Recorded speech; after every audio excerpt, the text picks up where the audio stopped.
મિત્રો,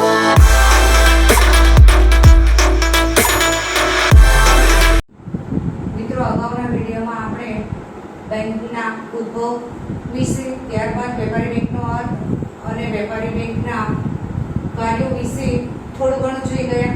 વેપારી બેંકના કાર્યોમાં મુખ્ય કાર્યોમાં પહેલું કાર્ય થાપણો સ્વીકારવી, જે અગાઉના વિડીયોમાં આપણે જોઈ ગયા કે વેપારી બેંક થાપણો 3 પ્રકારે સ્વીકારે છે: ચાલુ ખાતાની થાપણો, બચત ખાતાની થાપણો અને મુદતી ખાતાની થાપણો. ત્યારબાદ એનું બીજું મુખ્ય કાર્ય ધિરાણની સવલત પૂરી પાડવી. મિત્રો, બેંક નફાના હેતુથી કાર્ય કરે છે.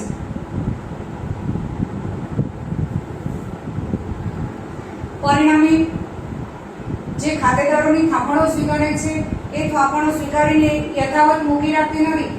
એ થાપણોમાંથી જરૂરિયાતવાળી વ્યક્તિ એટલે કે ધંધા માટે, ખાનગી કારણોસર રોકાણકર્તાઓને, ખેડૂતોને તથા અન્યને જરૂર ઊભી થાય ત્યારે ધિરાણની સુવિધા પૂરી પાડે છે.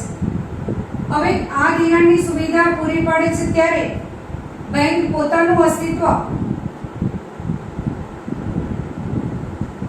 ક્યારેય જોખમમાં મૂકતી નથી. આ સંજોગોમાં તે ધિરાણ લેનાર વ્યક્તિ પાસેથી તેની જમીન, મકાન કે અન્ય કોઈ મિલકત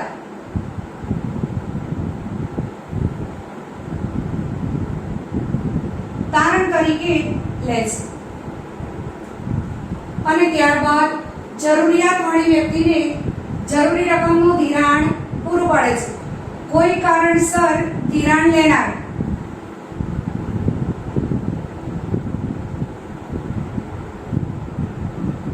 જો ધિરાણની રકમ ન ચૂકવે તો એ સંજોગોમાં એની પાસેથી જે તારણ તરીકે જમીન, મકાન કે અન્ય મિલકત લીધી હોય તે બેંક જપ્ત કરે છે. જપ્ત કર્યા બાદ તેનું વેચાણ કરી તેમાંથી ધિરાણની રકમ વસૂલ કરે છે. જો સમયના સંદર્ભમાં જોઈએ તો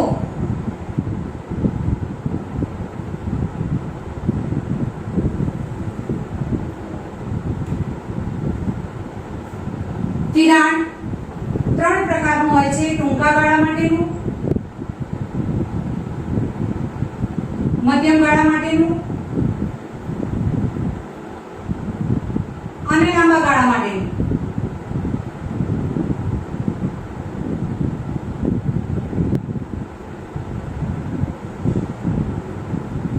ક્યારેક પરીક્ષામાં 1 માર્કના સવાલમાં પૂછાય કે ટૂંકા ગાળાનું ધિરાણ કોને કહેવાય?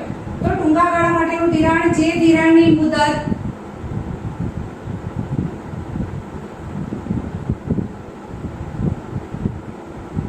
1 વર્ષની હોય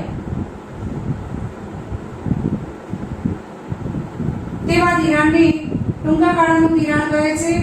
જે ધિરાણની મુદત 1 વર્ષથી વધારે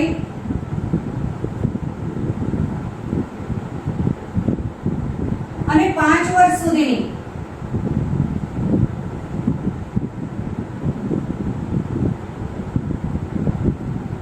તે ધિરાણને મધ્યમ ગાળાનું ધિરાણ કહે છે. બીજા શબ્દોમાં કહીએ તો જે ધિરાણની મુદત 1 વર્ષથી 5 વર્ષ સુધીની હોય તેને મધ્યમ ગાળાનું ધિરાણ કહે છે. ત્યારબાદ ત્રીજું લાંબા ગાળાનું ધિરાણ, જે ધિરાણની મુદત 5 વર્ષથી વધુ અને 15 વર્ષ સુધીની હોય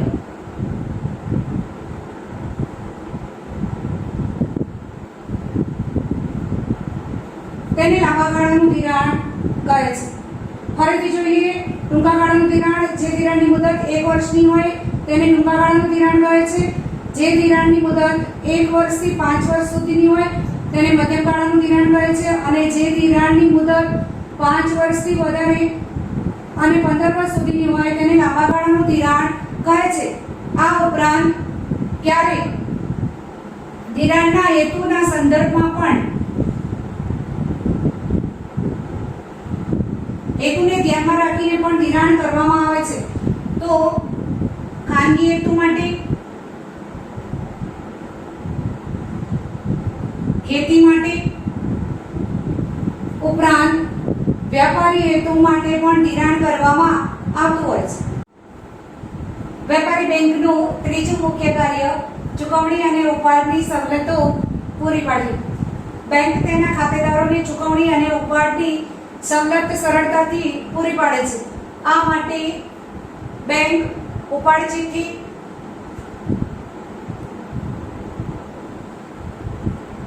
check, draft, pay order, debit card,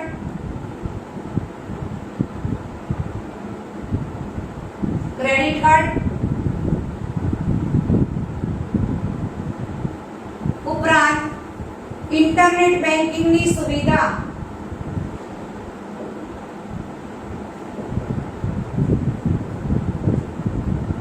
પૂરી પાડે છે. વેપારી બેંકના મુખ્ય કાર્યોમાં ચોથું કાર્ય શાક સર્જનની કામગીરી. મિત્રો, અર્થતંત્રમાં નાણાંનો પુરવઠો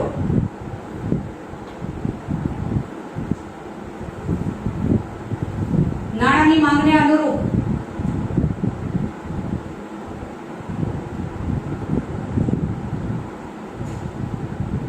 રહે તે માટે બેંક શાક સર્જન નું કાર્ય કરે છે. શાક સર્જનને કારણે અર્થતંત્રમાં નવા નાણાંનું સર્જન થાય છે.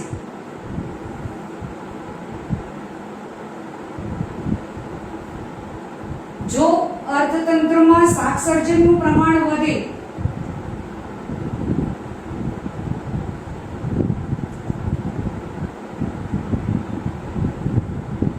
તો નાણાંનો પુરવઠો વધે છે અને જો શાક સર્જનનું પ્રમાણ ઘટે તો નાણાંનો પુરવઠો ઘટે છે. મિત્રો, બેંકે જે થાપણો સ્વીકારી હોય છે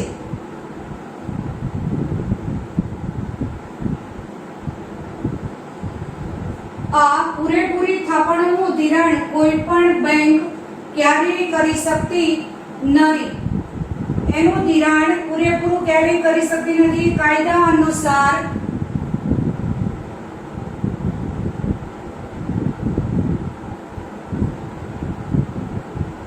દરેક બેંકે જે થાપણો સ્વીકારી છે એમાંથી અમુક રકમ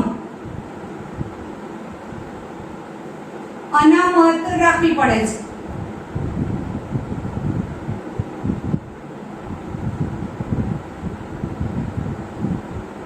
તેને રોકડ અનામત તરીકે ઓળખવામાં આવે છે. ક્યારેક એક માર્કના સવાલમાં પૂછાય કે રોકડ અનામત એટલે શું? તો વેપારી બેંકે કાયદા અનુસાર જે થાપણો સ્વીકારી છે એમાંથી અમુક રકમ અનામત રાખવી પડે છે. આ રકમને રોકડ અનામત તરીકે ઓળખવામાં આવે છે અને અનામત રાખ્યા પછી બાકી વધતી રકમનું ધિરાણ જરૂરિયાતવાળી વ્યક્તિને કરે છે. મિત્રો, આ શાક સર્જનનું કાર્ય કે શાક સર્જનની કામગીરી ઉદાહરણ દ્વારા સમજીએ. દાખલા તરીકે અર્થતંત્રમાં 3 બેંકો છે. Bank of India BOI, bank of Baroda BOB અને ત્રીજી બેંક છે SBI. આ 3 બેંકો છે. BOI ની પ્રાથમિક થાપણ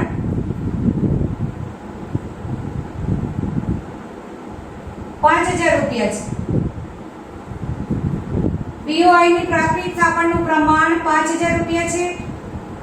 આ પ્રાથમિક થાપણની રકમનું પૂરેપૂરું ધિરાણ ક્યારેય કરી શકતી નથી. તેમાંથી રોકડ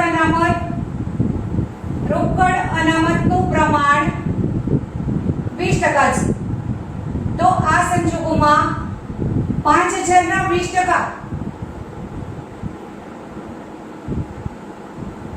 ₹1000 એ અનામત તરીકે બાજુ પર રાખીને બાકીના 4000 રૂપિયાનું ધિરાણ જરૂરિયાતવાળી વ્યક્તિને કરશે. હવે આ 4000 રૂપિયાનું ધિરાણ બેંક ઓફ ઇન્ડિયા અનામની વ્યક્તિને કરે છે.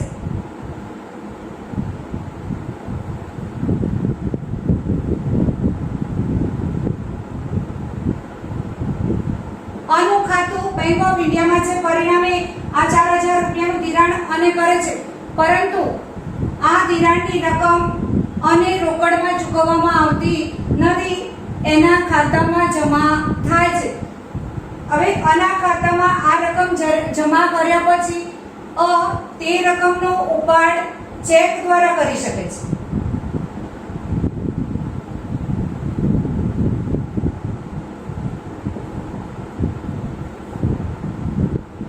ચેક દ્વારા 4000 રૂપિયાનો ઉપાડ કરી શકે છે. બ પાસેથી રૂપિયા 4000 ની ખરીદી કરી હોય છે અને બને તેની ચૂકવણી કરવાની હોય છે, તો આ 4000 રૂપિયાનો ચેક સીધો બને આપે છે.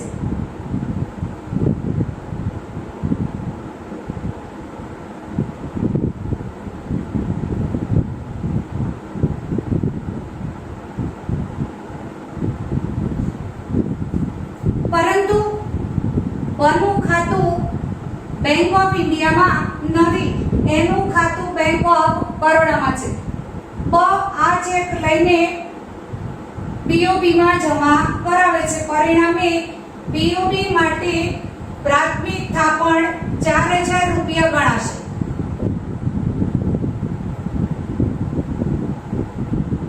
બીઓબી આ 4000 રૂપિયાનું જરૂરિયાતવાળી વ્યક્તિને ધિરાણ કરશે, પરંતુ એમાંથી અમુક રકમ અનામત તરીકે રાખીને બાકીની રકમનું ધિરાણ એ કરશે.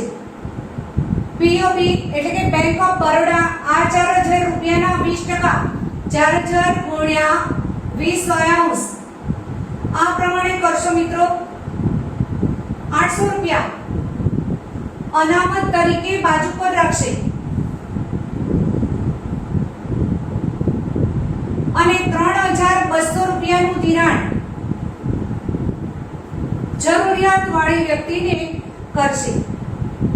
બનો ચેક બેંક ઓફ બરોડામાં જમા થતા 4000 આનો ચેક બેંક ઓફ બરોડામાં જમા થતા બેંક ઓફ બરોડા માટે 4000 રૂપિયા પ્રાથમિક થાપણ ગણાશે, કારણ કે બનું ખાતું બેંક ઓફ ઇન્ડિયામાં નથી, એનું ખાતું બેંક ઓફ બરોડામાં છે.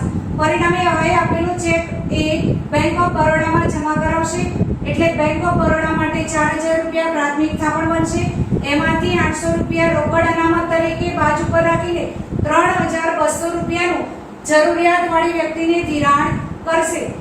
હવે કને જે પ્રમાણે આપણે આગળ જોયું કે અને ધિરાણ કરે છે પીઓઆઈ, પણ એના ખાતામાં એ રકમ જમા થાય છે, એ જ રીતે અહીંયા પણ આ 3200 બના ખાતામાં જમા થશે. એ રકમ ચેકથી ઉપાડી શકશે. હવે કને ચૂકવણી કરવાની છે, પરિણામે સીધો ચેક લઈને 3200 નો કને આપશે.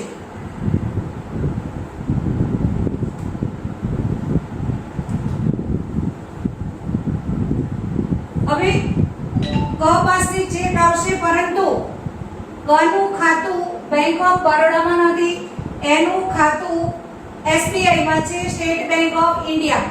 પરિણામે 3200 નો ચેક લઈ જઈને એસબીઆઈ માં જમા કરાવશે.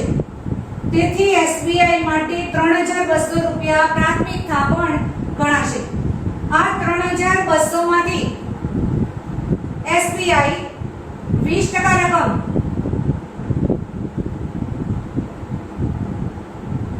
640 રૂપિયા રોકડ અનામત તરીકે રાખીને બાકીની રકમનું ધિરાણ જરૂરિયાતવાળી વ્યક્તિને કરશે. આમ શાક સર્જનની પ્રક્રિયા ક્રમશઃ આગળ વધતી રહેશે. હવે શાક સર્જનની રકમ શોધવા માટેનું સૂત્ર નીચે પ્રમાણે છે. શાક સર્જન ઇઝ ઇક્વલ ટુ પ્રાથમિક થાપણ અપોન રોકડ અનામતનું પ્રમાણ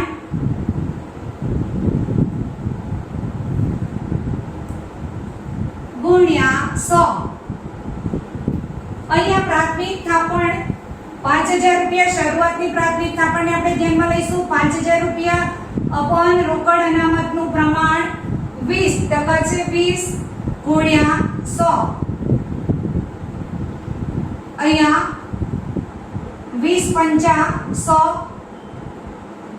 25000 રૂપિયા. શાક સર્જન દ્વારા નવા નાણાંનું સર્જન થશે. 5000 ની પ્રાથમિક થાપણમાંથી શાક સર્જન દ્વારા રૂપિયા 25000 ના નવા નાણાં સર્જાશે. વેપારી બેંકના મુખ્ય કાર્યોમાં પાંચમું અને છેલ્લું મુખ્ય કાર્ય આંતર બેંકિંગ વ્યવહારો કરવા. વેપારી બેંકો અંદરો અંદર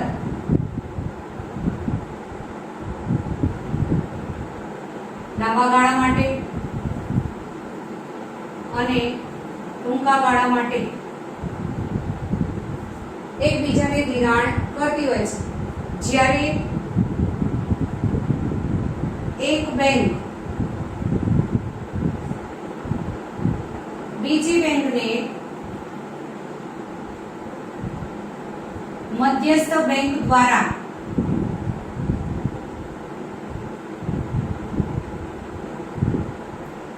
ટૂંકા ગાળા માટે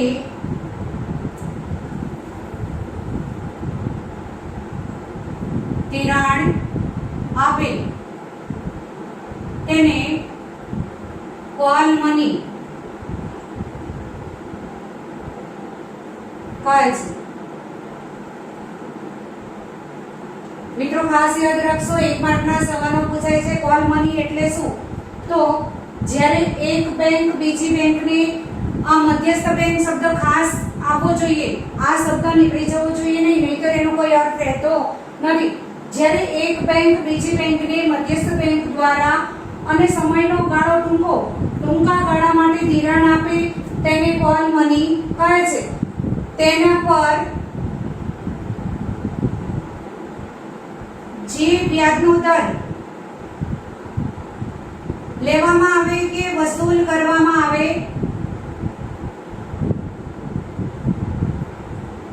તેને કોલ મની રેટ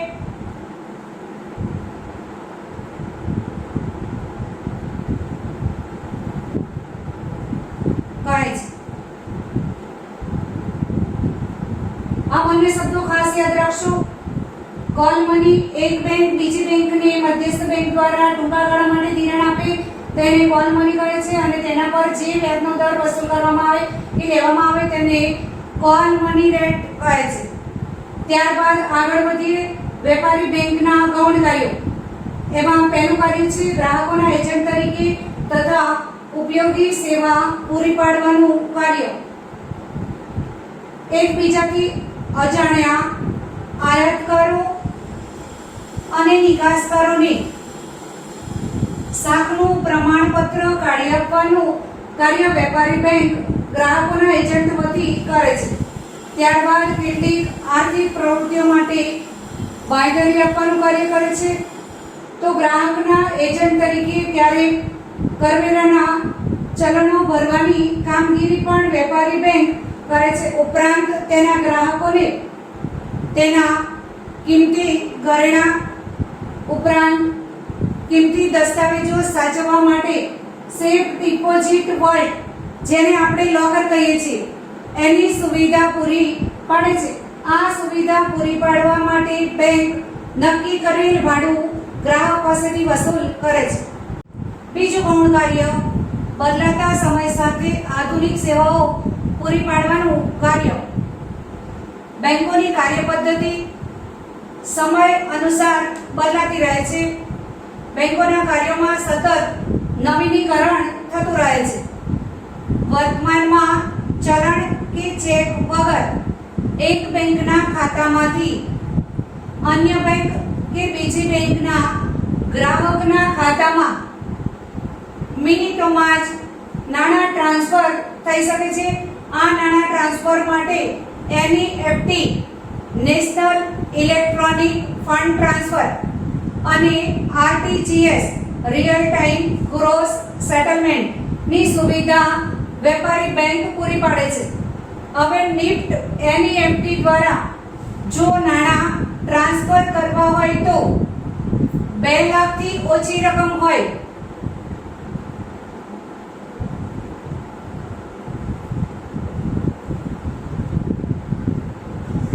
તો એના ટ્રાન્સફર માટે એનઈએફટી નો ઉપયોગ કરવામાં આવે છે. જ્યારે 2 લાખથી વધુ રકમ હોય તો એના માટે આરટીજીએસ નો ઉપયોગ કરવામાં આવે છે અને આ બંને સુવિધાઓ કોર બેન્કિંગ કોર બેન્કિંગ ને કારણે શક્ય બની છે. ઉપરાંત વેપારી બેંક ગ્રાહકને ડીમેટ ખાતું પણ ખોલી આપે છે. ડીમેટ ખાતું એટલે શું? તો ડીમેટ ખાતું એટલે શેર, ડિબેન્ચર, બોન્ડ, જામીનગીરીઓ વગેરે ભૌતિક સ્વરૂપે સાચવવા ન પડે તે માટેનું ઈ ખાતું કે ઇલેક્ટ્રોનિક ખાતું.